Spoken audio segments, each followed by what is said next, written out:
इसी गांव में बहुत ही पहुँचे हुए संत रहा करते थे। एक दिन गांव का एक व्यापारी उनके पास दर्शन करने आया और दर्शन करने के बाद संत से बोला कि हे महाराज, मैं अपने परिवार के भरण पोषण के लिए धन कमाने दूसरे देश जा रहा हूँ। मैं अपनी इस यात्रा में सफल हो जाऊँ, ऐसी आशा से मैं आपके दर्शन करने आया हूँ।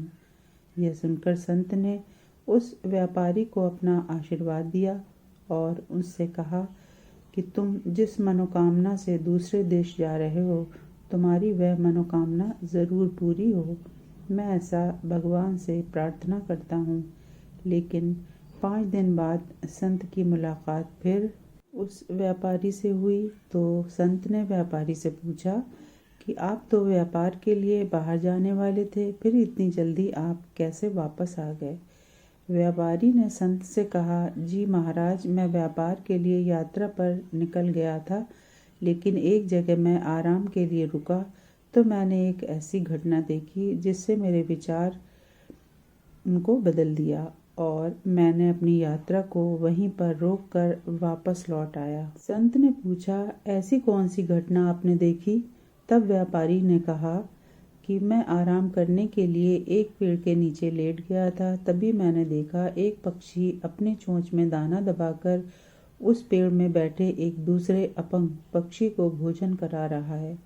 मैं वहाँ कुछ देर और ठहरा तो मैंने देखा कि फिर से वह पक्षी अपनी चोंच में दाना दबाकर उस पेड़ पर आया और फिर से अपंग पक्षी को भोजन कराया। तब मुझे लगा, जब इस वीरान जंगल में भगवान किसी अपंग पक्षी की सहायता कर सकता है, तो फिर मुझे भी इतनी परेशान होने की आवश्यकता नहीं है। यहाँ रहकर भी भगवान मेरे लिए कोई ना कोई उपाय ज़रूर करेगा, जिससे मेरे घर का भरण पोषण सुचारू रूप से चलता रहेगा। और इसलिए मैं अपनी यात्रा को रोककर वापस आ गया। संत ने मुस्कुराते हुए कहा, दुख की बात यह है कि आपने अपाहिज परिंदा बनना पसंद किया, लेकिन ऐसा परिंदा बनने के बारे में नहीं सोचा जो कड़ी मेहनत से अपनी रोजी रोटी की तलाश कर रहा था और साथ ही साथ दूसरे लाचार परिंदे को भी पेट भरा रहा था।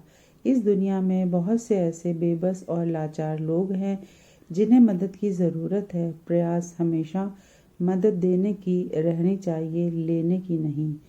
व्यापारी संत की यह बात सुनकर संत के चरणों में गिर गया और उसे अपनी गलती का एहसास हो गया।